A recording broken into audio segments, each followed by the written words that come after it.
What is going on, ladies and gentlemen, and welcome back to another installment of the Rufus Rundown. We are at another remote location. Well, same remote location as yesterday's Thanksgiving video, but back on the road once again. Or still on the road, I guess I should say. A little confusing. Holiday time. We're making do with what we got here. So, without further ado, let's get into it. Obviously, a lot of Thanksgiving football to talk about.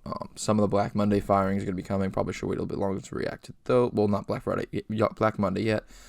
Obviously, we get the Black Friday game today, and obviously Jack Del Rio, Matt Canada, already kind of casualties of coaching firings in the league thus far, and I'm sure there'll be plenty more to come, and I got a couple of things to talk about in that regard, but obviously, first and foremost, we had history yesterday, and it's pretty cool history with the DaRon Bland pick six, which breaks the single-season pick six record with 5 pick sixes, and this is with 6 games left in the season. That's the incredible thing about it, right, is that with 6 games left in the season, DaRon Bland has broken this record that has stood for quite some time. He has the same amount of touchdowns as Travis Kelce, George Kittle, Saquon Barkley, Austin Eckler, Josh Jacobs, and Amon-Ra St. Brown. Pretty impressive stuff there from a defensive player. And, you know, like the world of the Tariq Woolen, which we'll get into later, getting benched. He had a lot of interceptions as a rookie, you know. DaRon Bland with a lot of interceptions this season. Normally, it's frowned upon in terms of being a DB because if you're that good, you're not going to get thrown to that often. But it's impressive that he's just been able to get these and return them for touchdowns. So kind of a unique thing there that he's being targeted, but also when he gets targeted and he gets the interception, he's been house calling it. So a lot of those out routes, like you saw that he jumped, and well, I'll let Jim Nance take care of the rest. 2nd and 10. There it is! This is history! If Bland can take it the distance, this will be the record! Bland, for the 5th time, has a pick six! It's never happened in the history of the NFL! And what a call by you! You got me with goosebumps, Nance! That was unbelievable! Look at him here. Break the record that he shared with 2 others coming into the day. But look at this. This is the instincts right here. Almost everybody else would be tackled. I mean, that's like a running back or a high-level Christian McCaffrey run after catch. He breaks on the ball. He's got great vision and instincts. In zone, he's as good as I've seen this year. Vision and instincts, exactly what Romo talked about, and that's just kind of something that kind of comes naturally to some defensive players. Obviously, some playing both sides through most of their life growing up. I'm not sure how much the history is back to where Bland's played for most of his career, but I figured I'd start this episode off on a high note because we're going to talk about some coaching firings. Obviously, Del Rio, I don't have too much to say about Jack Del Rio in terms of that because the recency of it with when I'm going to record, but also just because I just think that there's so much more wrong with that Washington team, and I think Ron Rivera will be probably a casualty soon to come right after, but really one of the talking points of the people that have been let go is Matt Canada being fired, the offensive coordinator for the Pittsburgh Steelers. He ranked 27th out of 32 offensive coordinators when it comes down to an analytical breakdown of the constraints that they have, the system they're coaching in. A lot of things were taken into account there. Of course, my Saints, Pete Keimarkle, being the worst in the league and still having a job. And the Steelers making this move, it marks the first time the Steelers have made a head coach or coordinator change midseason since 1941. And that season, the Steelers had 3 head coaches: Burt Bell, who was 2-0 and half owner of the team; Aldo Dinelli was 0-5, and Walt Kiesling was 1-1. So since 1941, and they've never eclipsed 400 yards of offense, never once, including the playoffs in the 45 games where he was the offensive coordinator. And they were the only team to not reach the 400-yard mark. Every other team did it at least 4 times. 31 other teams hit that benchmark at least 4 times, like each. So, and they never did it once. They were outgained in 31 of their 45 games, and especially in that wild card loss to the Chiefs in 2021. It's an impressive failure, if we're being completely honest. And again, they might not have the answer at quarterback, but it's clear that they needed a change. He deserves more. The defense has really bailed them out. And in terms of net play calling, the difference in the offensive and defensive side of the ball, their net play calling ranking is 14th. So you got to think of how well the defense has been called in comparison to how bad the offense has been called, as they rank 28th in points per game with 16.6 through 10 games. It's impressively bad, right? It's an impressively bad statistic for Canada, the Steelers. I mean, this is a playoff team right now in a very super competitive division, and they're going out there and losing to the Ravens with a backup quarterback and DTR in. I mean, it's just inexcusable for them to go down that way. And Najee Harris had voiced his frustrations with the offense in the play calling. So overall, I think it's the right decision. I don't exactly know what's going on inside the locker room there and how the play calling is going and the receptiveness of the players, but sometimes it just comes down to that. I mean, I'm with sometimes you can just kind of have that tell and that vibe, and a lot of times you can only do so much to outplay bad coaching, is what I've said for a long time, and that's the case at all levels of football, but more specifically the NFL level with the talent being all around you. I think that's clear and obvious. You can only do so much to outplay poor coaching, and I think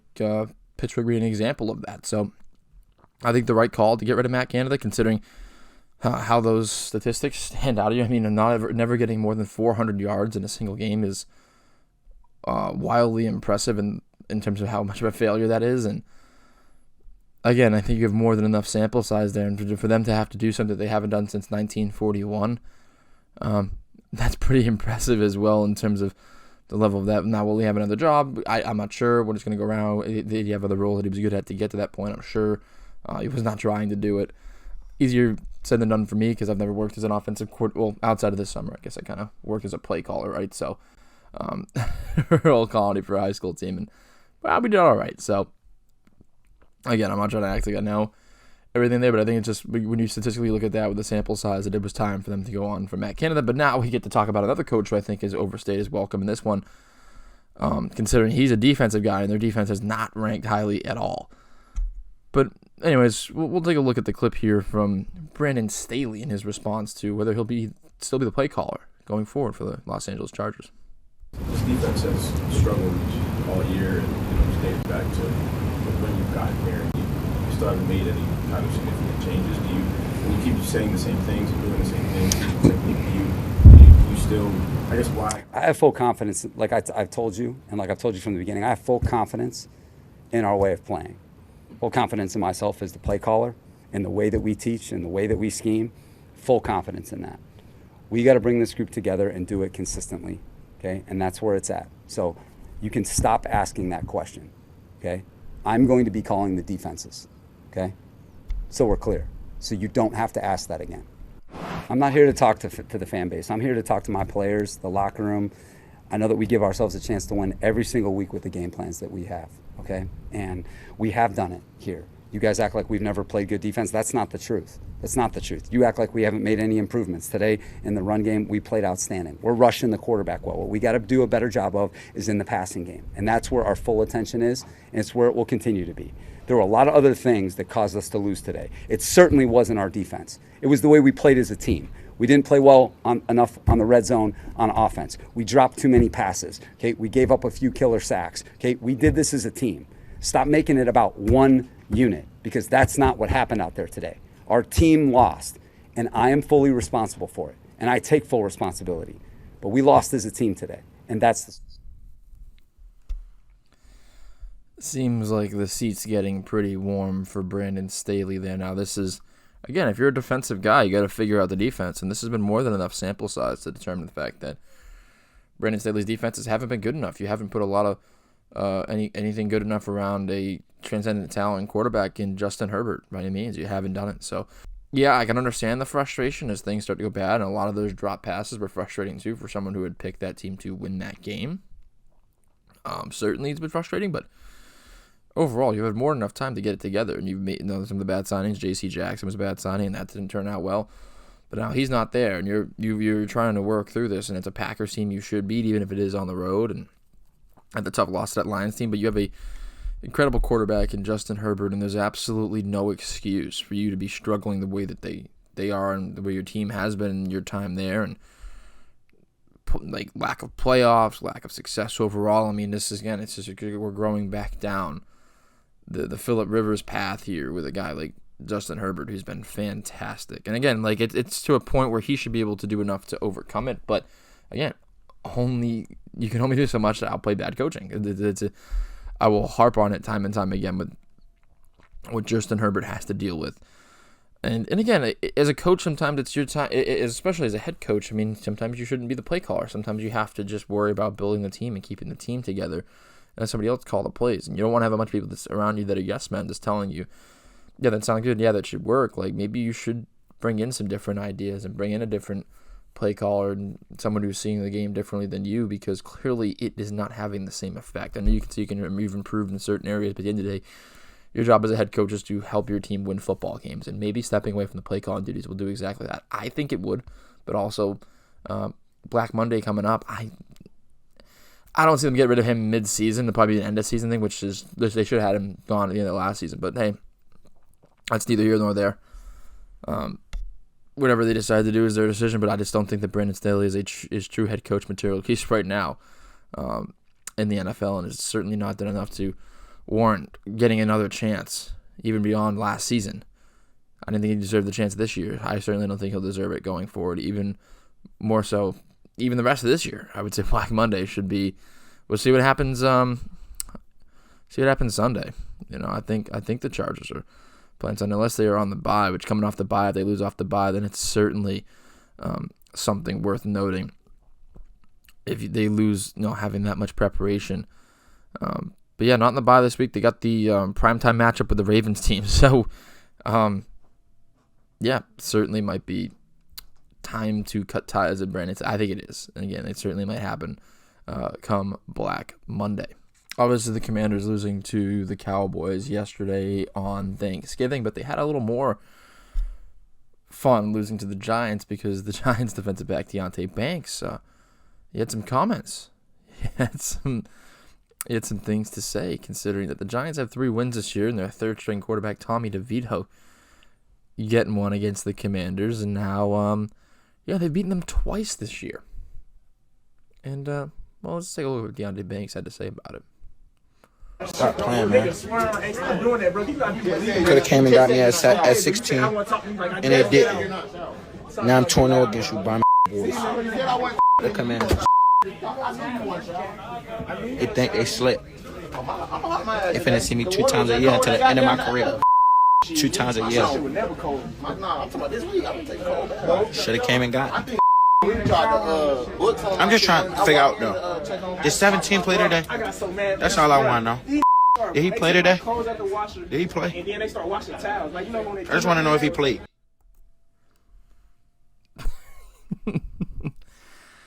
I don't know. It's something I mentioned in my Lucas's Locks article, which if you wanted to see me miss not 1, not 2, but all 3 picks from yesterday in Thanksgiving, I was wrong about all 3 of them.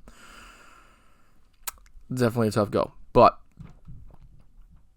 I just can't fathom talking that kind of trash as a team with 3 wins, only 2 of them coming against the Commanders. But hey, they have the bragging rights over the Commanders, and we know how that NFC East division works. But neither playoff team. So I just think the trash talk and a culture of losing for both squads, not the look. For me personally, I don't think that's the look. But hey, to each their own. I always like being provided with a little extra entertainment. Deonte Banks providing that.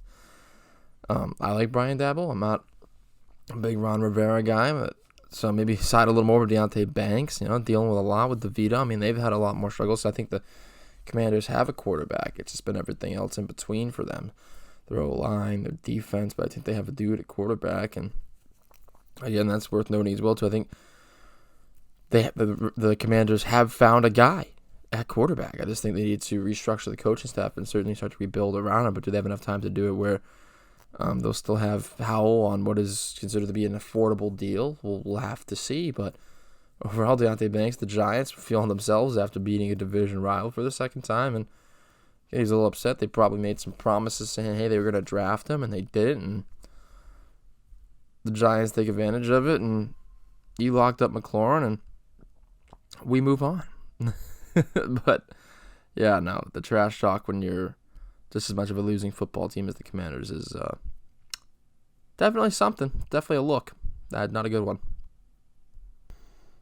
Now, the next thing I want to talk about, obviously, it's kind of segueing into 3 up, 3 down, which is going to feature one of these teams that what everybody saw on Monday night between the Chiefs and the Eagles, the Super Bowl rematch. It was kind of underwhelming because considering both teams were off the bye, I would have expected better performances in both. They both did not play their best football, and off the bye, you would have liked to have seen that. But, back-to-back will have points with both of these teams because I think they're two of probably the Super Bowl favorites once again. And the Chiefs, obviously, the MVS drop was brutal to lose that one. And, again, there's a lot more that goes on in that game that caused you to lose, but that one being the one that stood out because it would have put them ahead and would have covered the spread. Would have been nice, but the Chiefs lead the NFL in drops, and you just can't have it, especially with how talented of a quarterback you have in Patrick Mahomes. They've kind of gone the way of the Brady formula, where he takes the pay cut, Mahomes takes the pay cut, they spread the money around, they give him one stud, the tight end, and Kelsey, and then the defense kind of just builds in and finds its pieces around. I mean, they're number 4 in total defense, they're number 3 in scoring defense, they're 3rd in sacks. I mean, you've put together a really good team, but the receiving core is so bad at this point. It's so destructive as you've seen it. That's the problem. That's the result now, is that you spread the money out well. I mean, Travis Kelsey hasn't truthfully looked to be himself this season or throughout most of it, so he's shown flashes of time, obviously getting up there in age, and that's part of it. Obviously, he's talked about retirement and dealing with injuries, and again, maybe coming to a time now where he's struggling, and that's where he's kind of starting to notice it. But yeah, it was the Brady formula, right, where they would just, he would take the pay cut, they'd spread the money out, and he'd throw to a bunch of undervalued receivers and make do. But Mahomes has been hitting these guys in the hands, and even then still, they have led the league in drops, and again, it showed up with just a bunch of receiving core, really not a lot of names, and guys that were overdrafted, and they've certainly missed Tyreek Hill over time. And again, it's just you expect more from this Chiefs team, especially in a game like that where the Eagles didn't play the best football. They might have even played worse, all things considered, than the Chiefs did, and still were able to take the win and really outplay them in all truth. So play worse but still outplay you is kind of an unacceptable thing to look at, especially for Andy Reid off the bye, considering he was 21-3, I should say, off of byes in his career.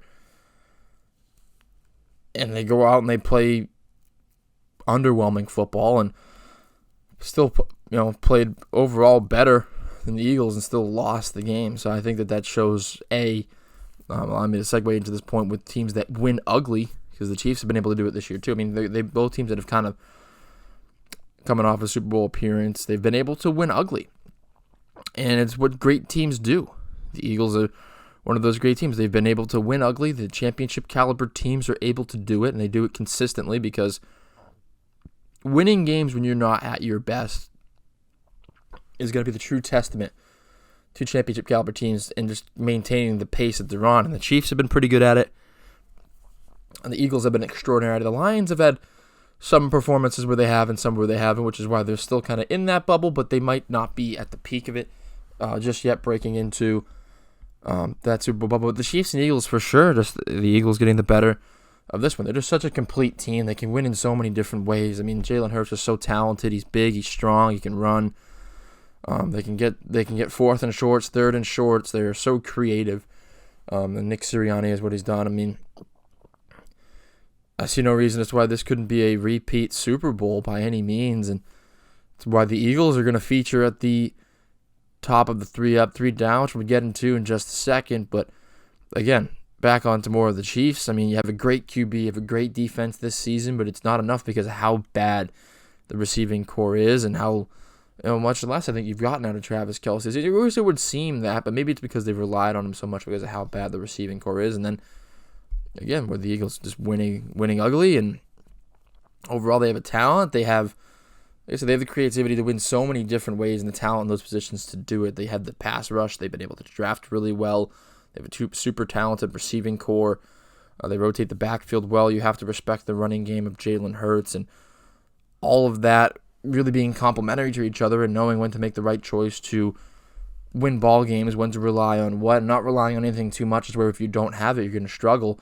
And even when you do struggle, you have enough in the bag to pull it out. And it's why they shifts the odds of the Eagles being the number one team in the 3-up, 3-down this week, and why I think they're the number one team in the league. And again, it's a legit win, not playing at their best. And like I said, they can win so many different ways, and they are a complete team. And that's why at the top of 3-up, 3-down, this should be your Super Bowl favorite team, although the 49ers have certainly been making a charge as well. They do not feature in the 3-up, 3-down because there's some teams here that have certainly shifted their odds coming back from the dead with 2 AFC teams. But yes, the Eagles overall allowed me to segue into that point to put them at the number one of 3-up, 3-down. Now we go into the second team of the 3-up, 3-down, and on 3-up we have the Denver Broncos, 4 wins in a row, defeating the Bills outright. That was one that was on the rundown picks, and a lot of people saw as a possibility to upset, and they are back from the dead. I mean, this is a team that lost 70-20 to the Dolphins earlier this season, and especially after last season, the success that they didn't have. Sean Payton came in and said that it was the worst coaching job of Nathaniel Hackett that he'd ever seen in the NFL, and the culture that they had there was just not good. And obviously, it took them a good amount of time to work out of the issues that they had there. Russ is back cooking. He's leading in a lot of passing, not leading, but one of the leaders in some of the passing categories. And like I said, obviously, it takes time to install your culture and rebuild from where it was. And I don't think that, again, the playoffs were a true goal for this Broncos team. I think that they're just resetting to some form of competitiveness was their goal. And early on, it didn't seem like that was going to be the case. But again, Russ and that defense has been able to put it together and adjust, and they got rid of some pieces, maybe some overpriced pieces in a sense, and again, they've been able to recapture what the Broncos were beforehand, and when now they have the quarterback, you can see what they've been able to do, and they've been able to get some big wins because of it. So number 2 on the list with the 3-up is the Denver Broncos, or what they've been able to produce this season, at least in going into probably this middle part of the season, I should say, with the 4 wins in a row. And now the Texans and C.J. Stroud, they have been doing some incredible things there, continuing to win with the rookie quarterback and the rookie head coach. I think it's the combination of the two that is super impressive. You combine a rookie head coach with a rookie quarterback, but Stroud's still been able to throw for 17 touchdowns, 5 picks, and almost 3,000 yards, and they've won 3 in a row, and they've run 4 of their last 5, and the Jaguars, who they're going up against this week, have also won 4 of their last 5, and it's going to be for, really the top of the division, considering I believe the Texans are going to have that tiebreaker over the Jags and they will from that earlier season encounter.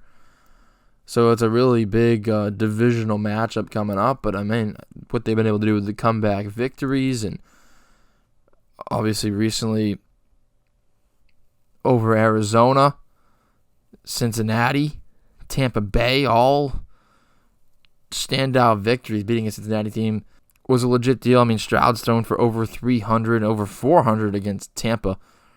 There's been some closer games, yes, but at the end of the day, just being able to play at the level that C.J. Stroud has to help the rest of the team come along, because it's really the young receiver core that they have as well, too.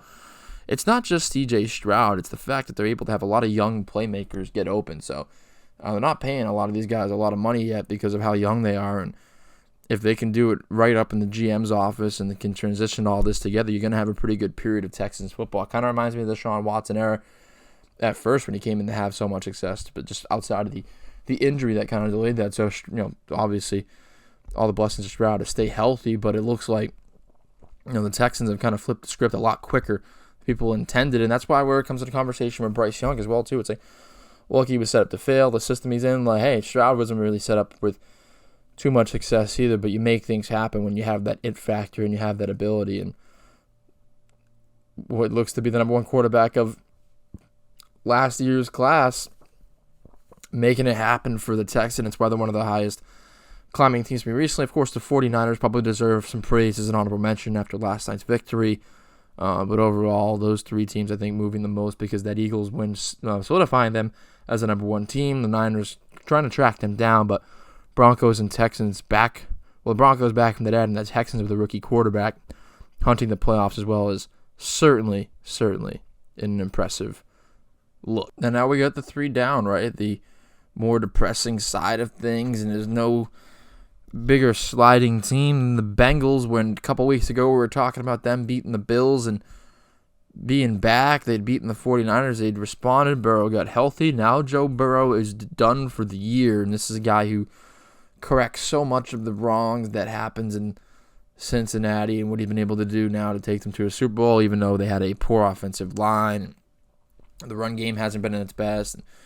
Certainly have been inconsistent, but now that he's done for the season, you certainly can see that their hopes of anything this season are done as well. From contender to done, just like that. They were going downhill a little bit too, obviously, with him, getting hurt and being, done for the season. So there was a little window there where you kind of thought that Joe Burrow was going to do it, and he was back on his midseason tear, but the injury certainly is going to affect that, considering he's done for the season. And I don't think, even though Jake Browning was a Heisman candidate once, I don't see him taking the Bengals to the promised land. So, again, that really the Joe Burrow news being it, considering how much they struggled in division early on. Maybe they rushed him back from the injury. I don't know how well that was handled to begin with. And overall, a healthy of your stud quarterback becomes a big deal in terms of the overall success your team can have. And just never really got on the right track early, and certainly it set them back with things they had to do later on, and Burrow getting hurt again knocks them out of that contention for not just Super Bowl, but the playoffs overall as well. And speaking of a team that's going to be, we've already spoken about really on this show, is the Los Angeles Chargers, and I don't understand how Brandon Staley still has his job. And again, a lot of people have been crushing Herbert, saying like, hey, we put it on other people to, if you're a guy, you can outdo a lot of this, but there's only so much you can, and I really don't put this on Justin Herbert considering how poor the defense has been. Joey Bosa going to be out for the year too, so that's going to add. And, there have been the whisperings that he hasn't looked like himself anyways, and maybe that might be scheme. We had the Khalil Mack 6-sack game. We haven't really seen them since, so I don't recall the last time I saw Khalil Mack really doing any type of damage recently since that incredible record-setting sack game. And then even on top of that, we have just the fact that they're an underachieving franchise as a whole. You had the time of LT and you had the time of Phillip Rivers, and they never were able to do anything with it. They always should have been better than what they were then. And now with Justin Herbert, you have another incredible talent there, and your defense still in down. I recall they had the year too where they led in total offense and total defense, but their special teams were so bad they still didn't make the playoffs. I think they're the first team in history to do that. So again, the Chargers, where they sit now, are on the outside looking in, and do not see that culture being able to be flipped around. I certainly don't see that defense flipping it around to make anything of it. And with that being, with the talent ratio to where they are, that's why they're number 2 on the 3 down. And now, coming off of last night too, and this is a team that I was thinking of putting there, but there was another team that I was like, I was going to put the Jets here because they were supposed to hold until relieved until Aaron Rodgers got there, but no, they didn't. But really the team now we're looking at is the Seattle Seahawks, and I just don't understand what happened from a team where they really didn't take enough advantage of the injuries to the 49ers this season, and then they were in a tight game that was going to tie them atop of the NFC West, and they don't even cover the spread last night against the 49ers, and Geno Smith dealing with an injury there, but the O-line has just looked bad. They've benched the standout rookie cornerback Tariq Woolen, which something to be said about if you lead the league in interceptions. It's never really a good thing because if you're being thrown out that much, it's kind of because it's part of the game plan, right? You're leaving people open enough and you're just making a play on the ball, but realistically, they're throwing that way for a reason. Good quarterbacks won't throw into coverage, so yeah, no, it's kind of not a good deal for you to be leading the league in picks, and now you're kind of seeing he's not. And it's not because he's been leaving people open, realistically. It's because of his tackling ability. You can bench for his tackling ability, but it's still the change that they made to Michael Jackson wasn't enough. And again, this is a Seahawks team that I saw as a contender that were putting pieces together. And Geno Smith, I was like, I don't know about Geno Smith, but like, wow, they've drafted really well with some of these young guys and young pieces fitting along the defense, and Jackson Smith and Jigba kind of trying to find his way. Kenneth Walker, the running back, but Walker being hurt too has been a deal for the Seahawks. But every team is dealing with injuries right now too, right? So that's the thing too, is that no, I'm not making excuses based off of injuries for anybody, because every team is dealing with them in one way or the other. So you can't make that exact excuse for a squad like the Seahawks. And now just, trying to keep their head above water considering the falter that's been going on as of late. And I don't know if Geno Smith and the rest of the fellas have enough gas in the tank to keep them up, considering how things have been going. And losing 2 to the Rams and the rebuilding Rams certainly isn't a look that helps them out either, with that recent loss to the Rams. And then on top of that, now just not looking good against the 49ers at all. I mean, at a point, the defense made plays, but special teams, offense really, they muffed the punt there. That was a big part of when I looked at this game, and I was like, this team just doesn't look the same as it did a couple weeks ago. So how they're able to respond to that, it's up to Pete Carroll, and Pete Carroll's been pretty good at that in his career, but certainly have the work cut out for them for the remainder of this season. Now, I guess we kind of stay negative with the next point, because it's what I'm considering to be the overhype train. So all aboard, choo-choo, the college football overhype train. Caleb Williams. First and foremost, and this is what I want to talk about here, QB is a leadership position. It's an it-factor position, and talent doesn't take you look at Zach Wilson. I'm not saying Caleb Williams in the league is set to be the next Zach Wilson, but like, look at, I mean, the crying is one thing. I would have to look at crying after losses. Like, I don't know, like, I guess with certain like pain and injuries, I've cried tears of joy before as an athlete, but I've never cried like from like the losing perspective. Or if I did when I was younger in Little League, my dad would have just given me such a look of disgust and disappointment that I never thought about it again. No, I don't want to really look at that too specifically, but there's just something about them, right, with the fact that they were losing the way they are, and again, some of it being on the defense, but wanting ownership stake in teams, getting drafted, and winning the Heisman as a sophomore. It almost seems like some of these quarterbacks are more part of the success from Lincoln Riley, and they're not. He doesn't seem like a true defined leader to me. And at the quarterback position, and for someone that I'm gonna have to invest so much into and rely so much on to take over my franchise, is not. I just don't see it out of Caleb Williams. I don't think his talent overpowers what I think he lacks in the leadership department and the toughness department for him to be a true QB1 in the NFL. And again, like, I don't know the guy personally, so it's not like, hey, maybe he's a great leader in the locker room. Maybe guys will go to battle for him, but he just doesn't seem like that guy. You don't have to be rah-rah to be a leader. Just lead by example in a type of way, and just the way that he carries himself, it just doesn't. To me, it doesn't seem like he should be your number 1 overall pick. He should be the savior for your franchise. He doesn't come off that way to me. That's not his appeal to me. His appeal to me is his talent, and talent's only going to take you so far. And there's a lot of bust quarterbacks that have had a lot of talent that have, pretty much proven at this point that it doesn't matter how talented you are, you still need to have some form of an it factor on top of that, and Caleb Williams lacks it. He just doesn't. Again, there's that fortitude, that strength, that toughness that it just hasn't seen. And again, yeah, some of it does come down to him crying after these losses. The way, I mean, like, I get being emotionally spent, but like, be a leader, man. You can't be showing that. You have to. Don't let him see you sweat. You have to figure out a way to control that and harness that into something else. And I just haven't seen that type of action out of Caleb Williams that proves to me that I think he's going to be able to make it to the next level. Now, sticking with that, not crying, but underperforming for sure with the overhype, and in the Pac-12 as well. It's Colorado football. It was a great story. And I do think recruits will still see the light at the end of the day. This team had a single win last year. A single one. One single win last year. So the season's a win by far. the way everything went with this transition early and how we thought they were going to, just start mowing teams down. Now, clearly teams found out that they didn't have the big dogs up front on either side of the ball that they could take advantage of.